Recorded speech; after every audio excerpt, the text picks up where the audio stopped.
খবরদার বেয়াদবি করবি না।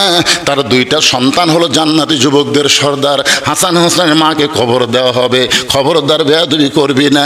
কোদাল দিয়ে কবর খুঁড়তে খুঁড়তে আবেগে বলতেছে, কবর রে তুই কি বলতে পারিস তোর মধ্যে এমন একজন মহিষী নারীকে দাফন করা হবে যার স্বামী হলো আসাদুল্লাহ হিল গালিব, খবরদার কবর বেয়াদবি করিস না। এই বলে আবার যখন কোদাল মারতে চায়, হঠাৎ কবরের ভিতর থেকে আওয়াজ আসতেছে, আবু জর এই কবরকে সাবধান না করে যারা কবরের মধ্যে আসবে তাদেরকে সাবধান করবা। কার মা কার মেয়ে কার বিবি এইটা কবর দেখবে না। আমল যদি ভালো হয় কবর জান্নাতের বাগান হয়ে যাবে, আর আমল যদি খারাপ হয় কবর জাহান্নামের গর্ত হবে। গোটা দেহ থরথর করে কাঁপতে কাঁপতে কোদাল পড়ে গেছে। আবু যর গিফারি আর কবরস্থানে নাই।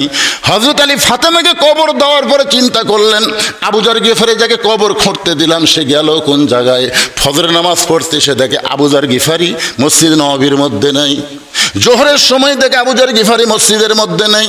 আসরের সময় আলী দেখতেছে আবু যর গিফারি মসজিদের মধ্যে নেই। গোটা দিন চলে গেল, আবু যর গিফারি তাহলে কোথায় গেছে? হযরত আলী চিন্তায় পড়ে গেলেন, আমার বন্ধু আবু যর গিফারি ফাতেমার কবর খুঁড়তে গিয়ে কোথায় পালায় গেল। এক সপ্তাহ চলে গেল, আবু যর গিফারি মদিনায় নাই। এক মাস চলে গেল, আবু যর গিফারি মদিনায় নাই। এক বছর চলে গেল। প্রত্যেকটা সাহাবী বলা বলি করল, আলী ভাই তোমার বন্ধু আবু যর গিফারি আর আমরা দেখতে পাই না, সে এখন গেল কোন জায়গায়। আলীও দুঃখের কথা বলতে পারতেছে না যে আমার ফাতেমার কবর খুঁড়তে গিয়ে কোথায় পালাইলো।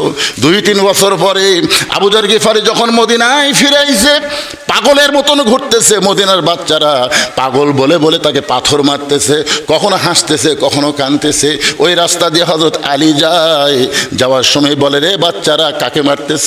বলে একটা পাগল, দেখেন কেমন চেহারা, উস্কো খুস্কো, কখনো হাসতেছে কখনো কাঁদতেছে। আলী আবু যর গিফারির সামনে গিয়ে দাঁড়ায় দেখে, কে রে, চুলগুলো সব বড় সড়ো, কেমন যেন চেহারা। একটু নিকটে গিয়ে আনজুরু বিনুরিল্লাহ তাকায় দেখে এইটার কেউ না, এইটা হলো আবু যর গিফারি। আবু যর গিফারির সামনে গিয়ে আলী কান্দের বেলা, আবু যর রে, গভীর রাত্রে আবার ফাতেমার কবর খুঁড়তে গিয়ে কোথায় পালাইলি ভাই? এত বছর তুই কোথায় ছিলি? বল তুই কোথায় ছিলি? আবু যর গিফারি কোনো কথাই বলে না। আলী বারবার বলতেছে, বল কোথায় ছিলি? বুকের মধ্যে নিয়ে বলতেছে, বল কোথায় ছিলি? আবু যর গিফারি শুধু মুখটা নড়ে, কি যেন বলবার চায়, চোখটা দর দর করে পানি পড়ে কিন্তু বলে না। আর হযরত আলী আসাদুল্লাহ হিল গালিব এক টানে বুকের মধ্যে নিয়ে জোরে চাপা দিয়ে বলে, বল কোথায় ছিলি? আমার ফাতেমার কবর খুঁড়তে গিয়ে তুই কি পাইলি? তুই কেন সংসার বাদ দিয়ে পাগল হয়ে গেলি? আবু যর গিফারির মুখ দিয়ে জবান ফসকে বের হয়ে গেছে শুধু একটাই কথা, কবর কবর কবর। এই 3 বার কবর কবর কবর বলার পরে আলী দেখতেছে আবু যর গিফারির শরীরটা ওজন হয়ে যাচ্ছে। যেই মানুষটা আমার বুকের মধ্যে নিয়ে চেপে ধরলাম, এই মানুষটার শরীরে তো পাথরের মতন ওজন হয় কেন? আস্তে করে ছাইড়া দিছে, মাটির পড়ে। হযরত আলী বুকের কাছে কানটা লেখা দেখ আবু যর গিফারি আর দুনিয়াতে নাই, শুধু কবর কবর কবর বলে নিছে বিদায়। কোলের মধ্যে নিয়ে কপালে একটা চুমো দে বলে, আবু যর কি দেখলি কি বুঝলি ভাই? শুধু কবর কবর কবর বলে দুনিয়া থেকে বিদায় নিলি। চারিদিকে সাহাবের এসে বলে, আলী রে, কোন পাগলকে তোমার কোলে ঘুম পাড়াইতেছ? আলী বলতেছে, দেখে যা, আয় তোরা দেখে যা। নবীর সাহাবী আবু যর শুধু কবর কবর কবর বলে দুনিয়া থেকে বিদায় নিয়েছে। প্রত্যেকটা সাহাবী মাটিতে বসে মাটি হাত দিয়ে বলে, আল্লাহ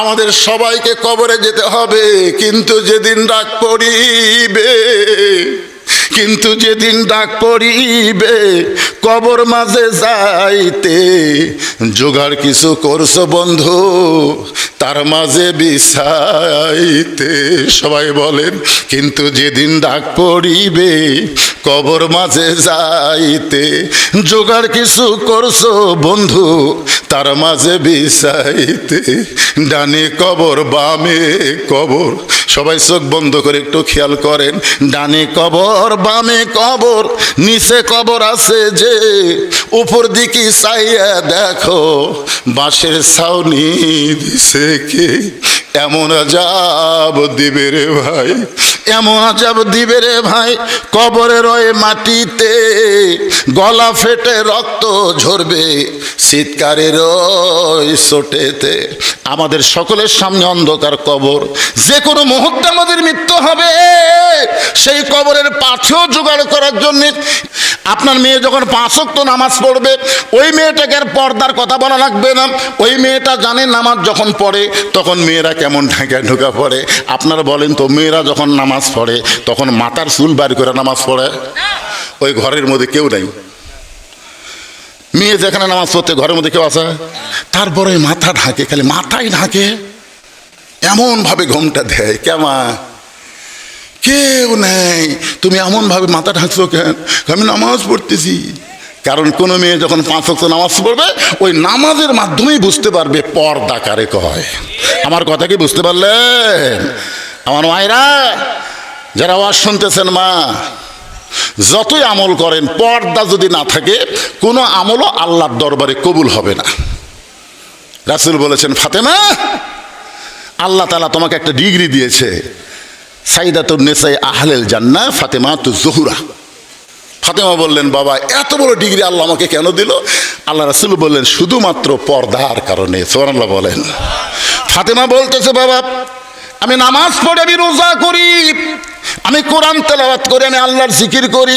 রাসূল বলে, ফাতেমা রে, মেয়েদের জন্য সবচাইতে বড় আমল হলো পর্দা, আর এই পর্দা থাকার কারণে আল্লাহ তোমাকে খাতুনে জান্নাত ডিগ্রি দিয়েছে। সঙ্গে সঙ্গে ফাতেমার কাছে ওন্না ছিল, এই ওন্নাটা মাথার উপরে দিয়ে বললেন, বাবা আপনাকে সাক্ষী রেখে ওয়াদা করলাম, যতদিন দুনিয়াতে থাকবো আমি আর এইভাবে ছাড়া কোনোদিন এর বাহিরে বের হব না। আল্লাহ রাসূল বললেন, আমিন। মেয়ে পর্দার কথা বলল, রাসূল বলেন আমিন। আল্লাহ পর্দাকে এমন কবুল করেছেন, গভীর রাত্রে হযরত আলী শান নামাজ পড়ে ঘরের মধ্যে ঢুকে দেখে ফাতেমা চৌকিয়ার উপরে বসে কাঁদতেছে। আলী গোটা ঘর লক্ষ্য করে দেখে হাসান হোসেন ঘরের মধ্যে নেই।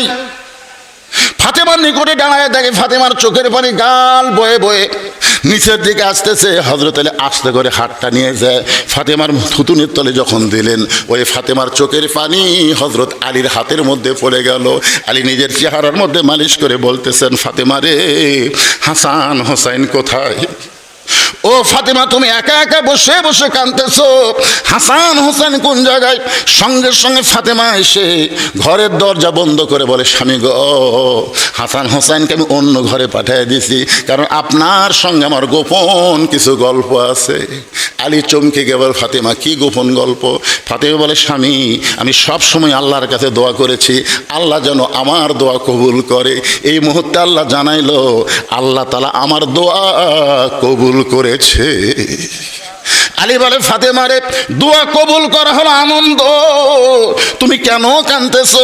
ফাতেমা বলে, স্বামী কি দোয়া কবুল করেছে আল্লাহ, আপনি কি শুনবেন না? আলী বলে, ফাতেমা তাহলে বলো কি দোয়া কবুল করেছে? ফাতেমা বলতেছে, আল্লাহ তাআলা আমাকে পর্দার মধ্যে মৃত্যু দিবে। আলী থুতুনি ধরে কপালে চুমা দেয়, বলে, পাগলি, যে সারা জীবন পর্দার মধ্যে থাকে তার মৃত্যু তো পর্দার ভিতরেই হবে। যে পর্দার মধ্যে থাকে তার মৃত্যু পর্দার ভিতরেই হবে। আর হামাকের গুলা পর্দার মধ্যেই থাকে না, তাও মরার পরে 5 কাপড় পায়। জোরে কোন কথা ঠিক কিনা? খালি 5 কাপড় পায়, খাটনি পর্যন্ত চাদর দিয়ে ঢাকে। ফেরেশতারা বলতেছে, আল্লাহ এই মেয়ে যখন জীবিত আছিল মাথার চুল বেঁচে কাছে, গোটা পাড়া ঘুরিছে, আর মরার পরে 5 কাপড় দিয়ে আর খাটনি পর্যন্ত ঢাকাতেছে। আল্লাহ বলতেছে, দেশের নাম বাংলাদেশ রে, ওই দেশের মেয়েরা বাঁচতে পর্দা না করলেও মরার পরে পর্দা হয় রে, মরার পরে পর্দা। ফেরেশতা কয়, আল্লাহ বাঁচতে পর্দা করে না, মরার পরে পর্দা হয়, এর রেজাল্ট কি? আল্লাহ বলতে, কবরত খালি আসে দেখুক, রেজাল্ট শুরু হয়ে যাবি। মায়েরা রেজাল্ট শুরু হয়ে যাবে, এখানে কবর চাইয়া দেখে। আলী বলতে ফাতেমা তাহলে কেন কাঁদতেছো? ফাতেমা বলে স্বামী গো, আমার মৃত্যুটা কবে হবে এইটাকে আপনি শুনবেন না? আলী মুস্কি মুস্কি হাসের বলে পাগলি রে, মরার খবর কেউ কোনোদিন বলতে পারে না। ফাতেমা বলতেছে এই মুহূর্তে আল্লাহ পাক আমারে জানাইছে আজকে রাতের বেলায় আমার মৃত্যু হবে। সবাই একটু মনোযোগ দিয়ে শোনেন, যেই মাত্র বলেছে আজকে রাতের বেলায় আমার মৃত্যু হবে, গাছের গোড়া কাটলে গাছটা যেমন পড়ে যায় তেমনি হযরত আলী পড়ে গেছে ঘরের মাজায়। ফাতেমা চোখের পানি মুছে মুস্কি মুস্কি হাসতেছে, মুস্কি মুস্কি হেসে স্বামীর মাথাটা উড়াতের উপরে নিয়ে কপালে একটা চুমু দিয়ে বলে স্বামী গো, আমি আমার বাবার মুখে শুনেছি আসাদুল্লাহিল গালিব, আমি আমার বাবার মুখে শুনেছি আনা মাদিনাতুল ইলমি ওয়া আলী ও বাবুহা। আমার বাবা আমাকে বলেছে ফাতেমা তোমার স্বামী হযরত আলীকে আল্লাহ 2টা স্পেশাল ডিগ্রি দান করেছে। সুবহানাল্লাহ কর না কেন? কারণ আল্লাহ রাসূল মদিনায় যাওয়ার পরে যখন মদিনার রাষ্ট্রনায়ক ছিলেন ওই সময় রাসূল কিন্তু হযরত আলীকে শিক্ষামন্ত্রীর দায়িত্ব দিয়েছিলেন।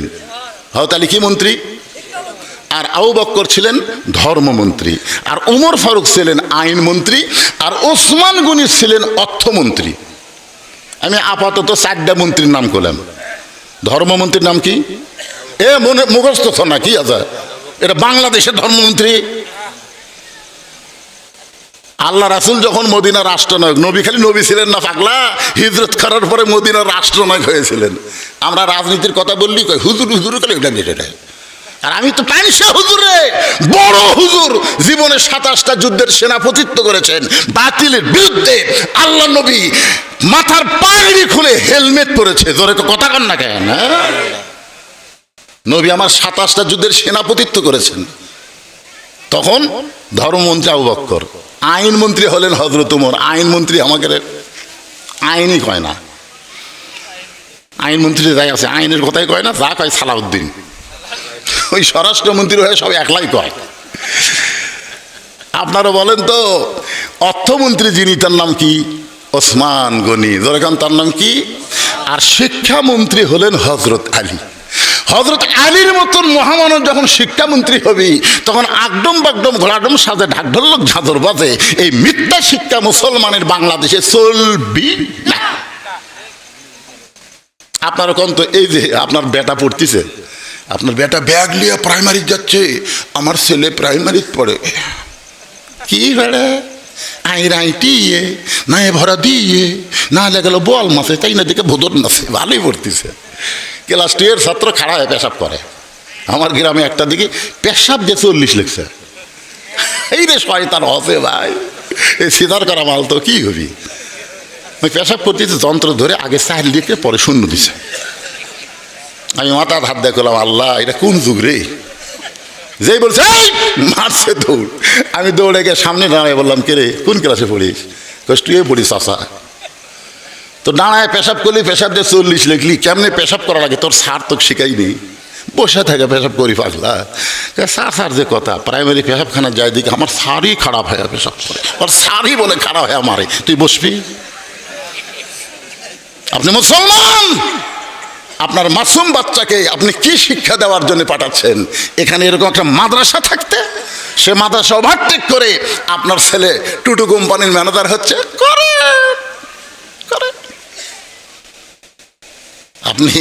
আপনি ধরা খাবেন। ওই বাচ্চায় আপনি ধরবি হাসনের ময়দানে। আমি ছোটবেলা বুঝিনি আল্লাহ, কিন্তু আমার দিয়ে প্রাইমারি দিতে আমি ওই ছাড়বি আপনি। শিক্ষামন্ত্রী হযরত আলীর মতন হলে ঘোষণা করতো খায়রুকুম মান তাআল্লামাল কুরআন ওয়া আল্লামাহ, ওই ব্যক্তি হলো পৃথিবীর সবচাইতে জ্ঞানী এবং সম্মানী যে কোরআন শিখেছে এবং অপরকে কোরআনের শিক্ষা দেয়। আপনার কি বিরক্ত হচ্ছেন ভাইজান? 12টার মধ্যেই শেষ করে দিচ্ছি। তো হোহা করেন না কেন? হোহা করেন না কেন?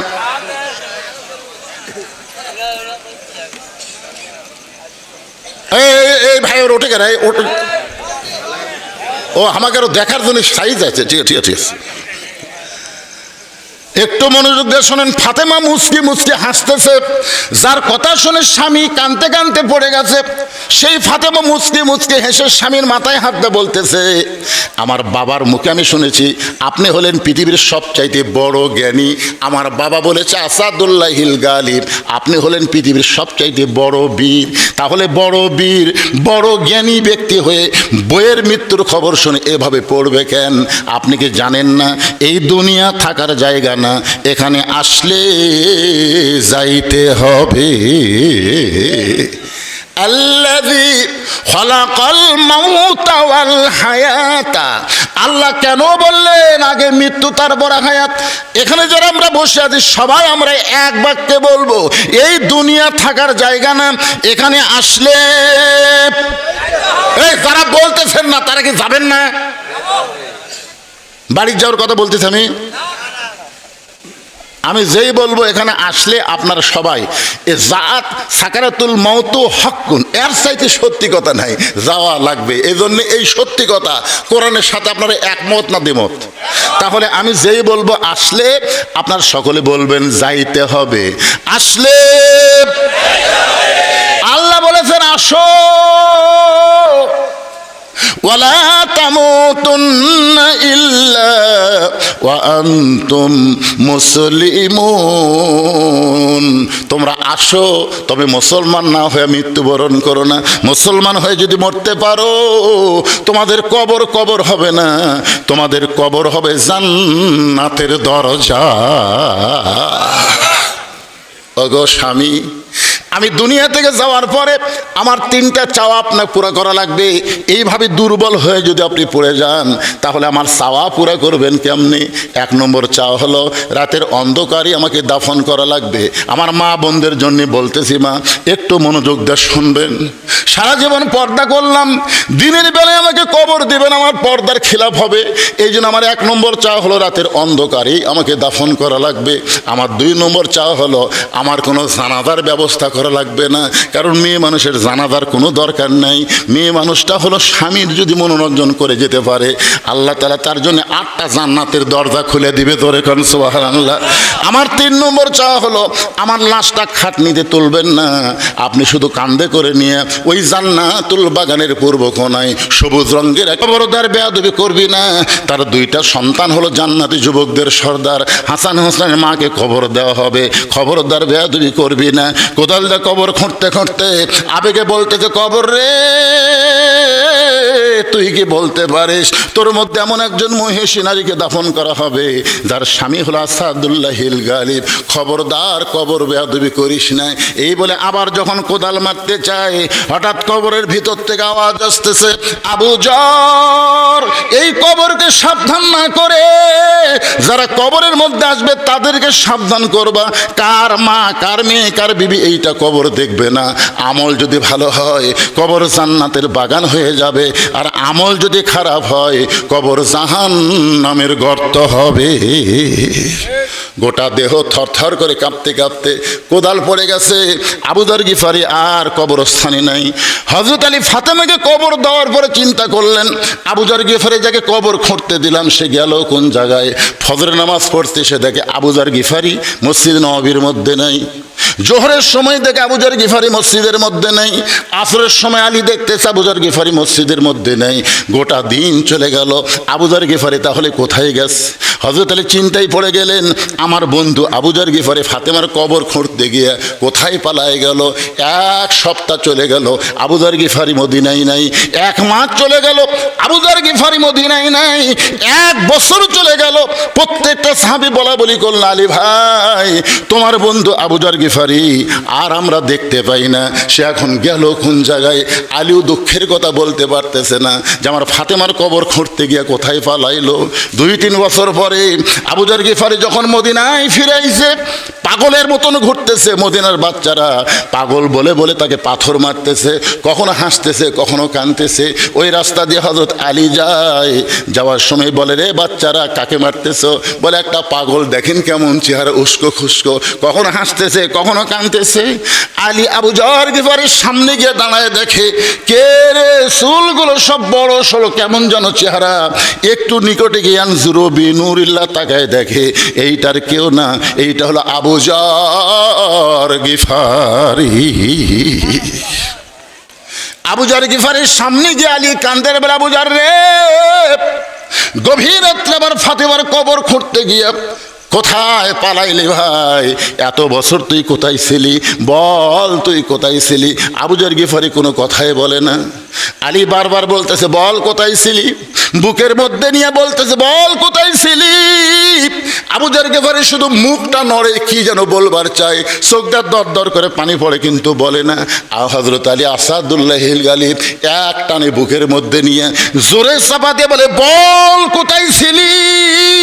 আমার ফাতেমার কবর খুঁড়তে গিয়ে তুই কি পাইলি? তুই কেন সংসার বাদ দিয়ে পাগল হয়ে গেলি? আবু যর গিফারির মুখ দিয়ে জবান ফসকে বের হয়ে গেছে, শুধু একটাই কথা, কবর কবর কবর। এই তিনবার কবর কবর কবর বলার পরে আলী দেখতেছে আবু যর গিফারির শরীরটা ওজন হয়ে যাচ্ছে। যেই মানুষটা আমার বুকের মধ্যে নিয়ে চেপে ধরলাম, এই মানুষটার শরীরে তো পাথরের মতন ওজন হয় কেন? আস্তে করে ছাইরা দিছে, মাটির পড়ে। হযরত আলী বুকের কাছে কানটা লাগায় দেখ আবু যর গিফারি আর দুনিয়াতে নাই, শুধু কবর কবর কবর বলে নিছে বিদায়। কোলের মধ্যে নিয়ে কপালে একটা চুমো দে বলে, আবু যর কি দেখলি, কি বুঝলি ভাই? শুধু কবর কবর কবর বলে দুনিয়া থেকে বিদায় নিলি। চারিদিকে সাহাবীরা এসে বলে, আলী রে, কোন পাগলকে তোমার কোলে ঘুম পাড়াইতেছ? আলী বলতেছে, দেখে যা, তোরা দেখে যা। নবীর সাহাবী আবু যর শুধু কবর কবর কবর বলে দুনিয়া থেকে বিদায় নিয়েছে। প্রত্যেকটা সাহাবী মাটিতে বসে মাটি হাত দিয়ে বলে, আল্লাহ, আমাদের সবাইকে কবরে যেতে হবে, কিন্তু যেদিন ডাক পড়িবে, কিন্তু যেদিন ডাক পড়িবে কবর মাঝে যাইতে, জোগাড় কিছু করছো বন্ধু তার মাঝে বিছাইতে। সবাই বলেন, কিন্তু যেদিন ডাক পড়িবে কবর মাঝে যাইতে, জোগাড় কিছু করছো বন্ধু তার মাঝে বিছাইতে। ডানে কবর বামে কবর, সবাই চোখ বন্ধ করে একটু খেয়াল করেন। ডানে কবর বামে কবর, নিচে কবর আছে যে, উপর দিকে চাইয়া দেখো বাঁশের ছাউনি দিছে কে। এমন আযাব দিবে রে ভাই, এমন আযাব দিবে রে ভাই, কবরে রয়ে মাটিতে গলা ফেটে রক্ত ঝরবে চিৎকারের ওই চোটেতে। আমাদের সকলের সামনে অন্ধকার কবর, যে কোনো মুহূর্তে আমাদের মৃত্যু হবে। সেই কবরের পাথর জোগাড় করার জন্য এই নবীর এতিম মাদ্রাসায় আপনাদেরকে 100টা কোরআন শরীফ দান করা লাগবে। একটা কোরআন শরীফ মাত্র 500 টাকা ভাই। আপনি 500 টাকা দিবেন, একটা কোরআন দানের সওয়াব আল্লাহ আপনার আমল নামায় দিয়ে দিবে। যাদের বাপ মা মারা গেছে আমি দোয়া করে দিব, আল্লাহ এই নবীর মাদ্রাসা একটা কোরআন শরীফ বাবদ যারা 500 টাকা দিবে তাদের বাপ মার কবরকে জান্নাত বানায় দেয়। তারা কোনোদিন দেখে শেষ করে পারবে না। আল্লাহ বলে, দেখে শেষ করে পারবে কিনা যদি জানবার চাস, আগামী জুমার দিনে আজান দেওয়ার পরে যে মুসল্লি সর্বোত্তম ঢুকবে তাকে জিজ্ঞাসা করলেই জানতে পারবা এত বড় জান্নাত তারা কেমনে দেখবে। জোরে কোন সুবহানাল্লাহ। জুমার দিনের আজান দিয়েছেন হযরত বেলাল ইবনে রেবাব। কি দিচ্ছেন? আর দেন না, 5 মণ ধান আল্লাহর একজন বান্দা দান করেছে, আল্লাহ তার দানকে কবুল করেন। আমি তো মনে করছিলাম দ্বিতীয় বক্তার আদায় শেয়ার, যে আদায় করা করছে, আরও যে আপনার বাকি থোছেন। হ্যাঁ,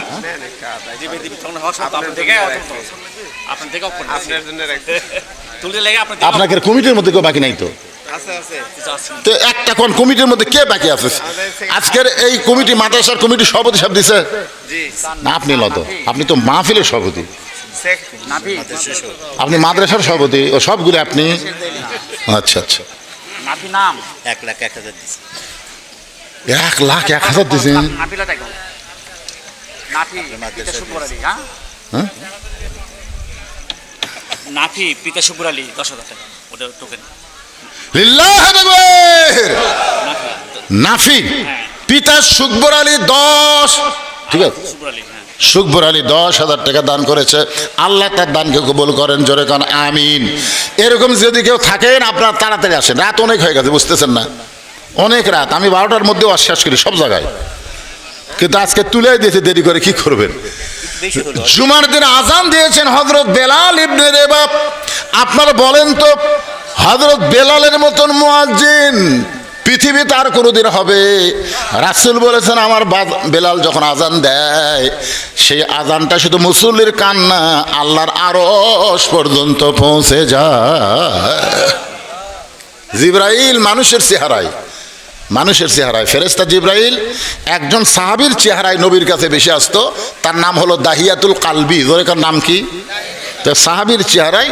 মসজিদের দরজার কাছে দাঁড়ায় আছে দেখি তো আজান তো বেলাল দিল সর্বপ্রথম কে ঢোকে আজান দেওয়ার কিছুক্ষণ পরই সর্বপ্রথম যিনি ঢুকছে তার নাম হলো হযরত আবু বকর নবীর ধর্মমন্ত্রী আবু বকর সর্বপ্রথম ঢুকেছে সুবহানাল্লাহ ফেরেশতা জিবরাইল সালাম দিয়ে বলতেছে আবু বকর ভাই আপনি কি বলতে পারবেন এই মুহূর্তে ফেরেশতা জিবরাইল কোন জায়গায়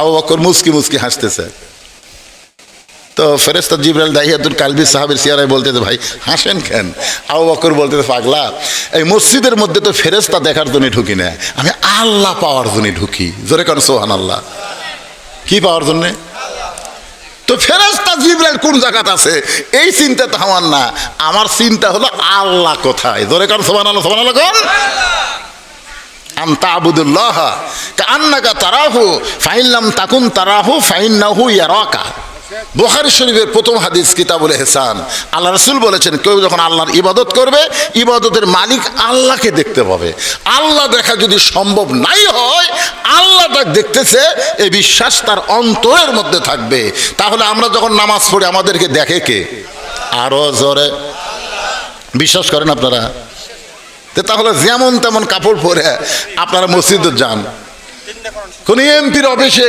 আপনি যেমন তেমন কাপড় পরে দাঁড় করবেন কোন মন্ত্রীর বাড়ি প্রধানমন্ত্রীর অফিসে তাহলে মসজিদ কার ঘর তাহলে আল্লাহর ঘরত আপনি গামছা কাউদ্দে ঢুকছেন তার মানে এই জন্য বলা হয়েছে লেবাসুত তাকওয়া এমন একটা পোশাক পরবেন যে পোশাক পরলে আপনার ভিতরে পোশাকের কারণেই তাকওয়া চলে আসবে জোরে কার সুবহানাল্লাহ আপনার বলেন তো সব পোশাকে তাকওয়া আসে এখন ফেরেশতা জিবরাইল বলতেছে আবু বকরকে লক্ষ্য করে আবু বকর ভাই আপনি কি বলতে পারবেন ফেরেশতা জিবরাইল কোন জায়গায় আবু বকর মুস্কি হাসে জিবরাইল বলতেছেন হাসতেছেন কেন বলে হাসার কারণ হলো একই প্রশ্ন তুমি দুইবার করলা ফেরেশতা জিবরাইল কোন জায়গায় একটু চোখ বন্ধ করছে চোখ বন্ধ করে হাত ধরে বলতেছে তুমি না জিবরাইল ফেরেশতা জিবরাইল বলে আমি জিবরাইল কেমনে বুঝলেন আবু বকর বলে চোখ বন্ধ করে 7 আসমান খেয়াল করলাম জিবরাইল নাই চোখ বন্ধ করে 7 তবক জমিন খেয়াল করলাম জিবরাইল নাই চোখ বন্ধ করে ডানে দেখলাম জিবরাইল নাই পৃথিবীর বামে খুঁজলাম জিবরাইল নাই পিছনে নাই তাহলে আমার বিশ্বাস তুমি জিবরাইল সঙ্গে সঙ্গে জিবরাইল আল্লাহু আকবার আল্লাহু আকবার আল্লাহু আকবার আবু বকর বলে জিবরাইল আল্লাহু আকবার কেন বলতে বলে চোখ বন্ধ করলে 7 আসমানের খবর যে নিবার পারে তার জন্য জান্নাত দেখা কোনো ব্যাপার না জোরে কান সুবহানাল্লাহ যালিকা ফাদলুল্লাহি ইউতিহি মান ইয়াশা আল্লাহু যুল ফাদলিল আযীম যখন জিন বলছিল না সুলাইমান নবীকে আপনি আপনি এদের সিংহাসনে বসে আছেন, খালি উঠবেন আর বসবেন, বিলকিস রানীর সিংহাসন হাজার হাজার মাইল থেকে আপনার সামনে হাজির করে দিব। তখন আসাব ইবনে বারখি একজন মানুষ বলেছিল, ওগো আল্লাহ নবী সুলাইমান, ও তো বলছে আপনি উঠবেন আর বসবেন, আর আমাকে আল্লাহ এমন শক্তি দিয়েছে খালি চোখ বন্ধ করবেন আর খুলবেন, বিলকিস রানীর সিংহাসন হাজির। আল্লাহ কোরআনই বলেছেন, মানুষকে আল্লাহ এত পাওয়ার দিয়েছে, সুবহানাল্লাহ কন না কেন? জিনের চাইতেও বেশি, ফেরেশতার চাইতেও বেশি এত পাওয়ার আল্লাহ মানুষকে দিয়েছে। আমরা সেই আল্লাহর বান্দা হতে চাই, আল্লাহ যেন তৌফিক দেয়। সকলে বলি আল্লাহুম্মা আমিন। যারা দাঁড়িয়ে আছেন মোনাজাতের সময় সবাই বসবেন, ভাই সবাই বসবেন, বসে একটু কষ্ট করে হলেও বসে মোনাজাত করা আদবি, দাঁড়িয়ে না থেকে সবাই বসবেন। আস্তাগফিরুল্লাহ আস্তাগফিরুল্লাহ রাব্বি মিন কুল্লি জামবি ওয়া আতুবু ইলাই, লা হাওলা ওয়ালা কুওয়াতা ইল্লা বিল্লাহিল আলিয়্যিল আযীম। আব্দুল আলিম চঞ্চল সাহেব 20,000 টাকা, জোরে বলেন মারহাবা মারহাবা মারহাবা। 20,000 টাকা এতক্ষণ বাকি রাখছিল রে। আল্লাহ তোমার একজন বান্দা, নাম হলো সকিবর, চকপাড়া থেকে 500 টাকা কোরআন শরীফ বাবদ দান করেছে। আল্লাহ দানকে কবুল করেন। মসজিদের মাইক বা অন্যান্য জিনিস সামাজিক কাজে ব্যবহার করার বিধান কি? মসজিদের মাইক মসজিদের জন্যই দান করছে, শুধু মসজিদের ক্ষেত্রেই ব্যবহার করা যাবে। কারণ যিনি দান করছে, ইন্নামাল আমালু বিন্নিয়াত, নিয়তের উপরে সব কিছু নির্ভর করে। যে মাইক দিছে সে কি জন্য দিয়েছে তার নিয়তের উপর। সে যদি মসজিদে আজান দেওয়ার জন্যই দেয়, শুধু আজান দেওয়াই লাগবে, অন্য কোনো কাজে ব্যবহার করা যাবে না। তবে রাসূলের একটা বিধানে মৃত্যু, মানুষ মারা গেলে, মানুষ মরে গেলে সে মরা মানুষের খবর মসজিদের মাইকে দেওয়া যাবে, তবে না দেওয়াই ভালো, তারপরেও দেওয়া যাবে। আমার কথা কি বুঝলেন? জি, এইটুকুই। সামাজিক কোনো কাজে ব্যবহার করা যাবে না। সমাজের কাছে মসজিদের মাইক কেন? সমাজের কাছে মাইক ভাড়ালে এসে ব্যবহার করেন। করে কাতার করলে হবে না, কাতার সোজা করতে হবে, জোরে কর কথা ঠিক না? তাহলে কাতার সোজা করে যদি নামাজ পড়তে চান, পায়ের গোড়ালির সঙ্গে গোড়ালি মিল করা লাগবে। এখন যেই কাতারে চেয়ার থাকবে ওই কাতারে 27 গুণ হবে না। আপনি যদি বলেন আমি 1 গুণ নিব, তো চেয়ার থাক। আর যদি বলেন 27 গুণ নিব, তো চেয়ার আস্তে করে দ্বিতীয় কাতার দেওয়া লাগবে। দ্বিতীয় কাতারের লোকেরা যদি বলে আমরাও 27 গুণ নেব, তাহলে চেয়ার তৃতীয় কাতার যাবি। তৃতীয় কাতার লোকেরা যদি বলে আমরাও 27 গুণ নেব, চেয়ার চতুর্থ কাতার যাবি। চতুর্থ কাতারের লোকেরা যদি বলে আমরাও 27 গুণ, চেয়ার আস্তে আস্তে বারান্দাত এতিমের মতন পড়ে থাকবে। মসজিদের মধ্যে কোনো চেয়ারের জায়গা হবে না। কথা বলেন না কেন? লিয়াবলুয়াকুম, তোমাদের পরীক্ষা করা হবে, আইয়ুকুম আহসানু আমালা, সুন্দর আমলের পরীক্ষা। সুন্দর আমলের পরীক্ষা হলো মসজিদের মধ্যে কোনো চেয়ার চলবে না। এখন হয়তো আপনার বলবেন, হুজুর আমি অসুস্থ মানুষ, অ্যাক্সিডেন্ট করে আমার হাত পাও সোজা হয় না, আমি কি করব? লা ইউকাল্লিফুল্লাহু নাফসান ইল্লা উসাহা।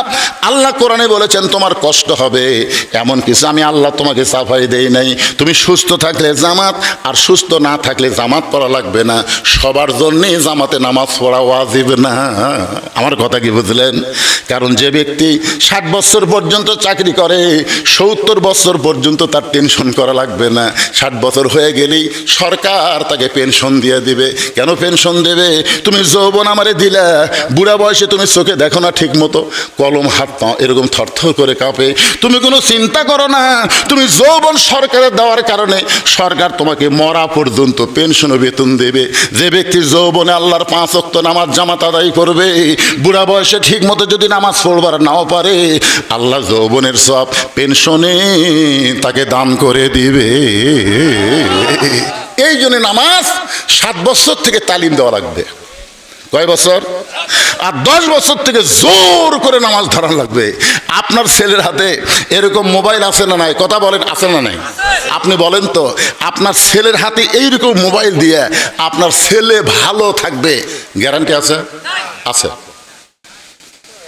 গ্যারান্টি আছে। ইন্না সালাতা তানহানিল ফাহশাই ওয়াল মুনকার, একমাত্র নামাজই পারে মানুষকে যাবতীয় ফাহিশা এবং খারাপি কাজ থেকে বাঁচাই দিতে। আপনি যদি আপনার ছেলেকে যেভাবেই হোক 5 ওয়াক্ত নামাজ ধরাতে পারেন, আপনার ছেলের হাতে মোবাইল থাকতে পারে, ওই ছেলে কোনোদিন অশ্লীল ভিডিও দেখবে না। কারণ দেখবার গেলেই ওর ঈমান বলবে কেউ না দেখলেও আল্লাহ দেখতেছে। জোরে বলেন কথা ঠিক কিনা? আপনার মেয়েকে যদি আপনি ভালো করতে চান, তাহলে আপনার মেয়েকে 5 ওয়াক্ত নামাজ ধরান।